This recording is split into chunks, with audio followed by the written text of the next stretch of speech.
Nearly 10,000 women in Indonesia die every year from complications of pregnancy and childbirth. Many of these deaths are preventable. The U.S. Agency for International Development is working through its expanding maternal and neonatal survival program, AMAS, to significantly reduce the deaths of mothers and newborns.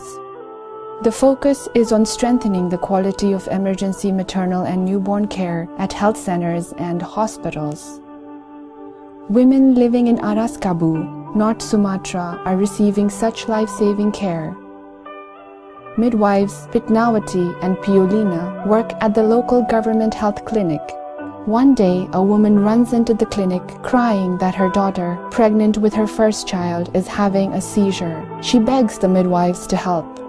Pitnawati and Piolina gather their equipment and rush to the home, where they find 18-year-old Yusni lying on the floor. They examine her and immediately diagnose eclampsia, a potentially fatal condition brought on by untreated high blood pressure during pregnancy. Eclampsia is the second leading cause of maternal death in Indonesia. It can threaten not only the mother's life but endanger the babies as well. Midwives Pitnawati and Piolina know they have only a short period of time in which to act to save Yusni's life. Fortunately for this young woman, just weeks before, both midwives had received training to handle pregnancy-related complications like this. Pitnawati and Piolina immediately start emergency treatment for Yusni's eclampsia. They clear her airway, begin administering an IV drip, and give her a dose of magnesium sulfate. Yusni's seizures stop and her condition stabilizes.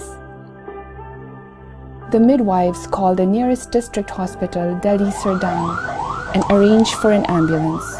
Yusni is taken to the hospital and continues to receive care. Emergency drills at health centers and other practices supported by AMAS are helping save lives.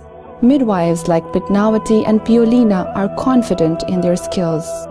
Health centers are better prepared to deal with emergencies and mothers are surviving pregnancy and childbirth. Today, Yusni is healthy and the mother of a baby boy. She and her husband Zainuddin named him Ayusni Dafa. AMAS works in 6 provinces in partnership with the government.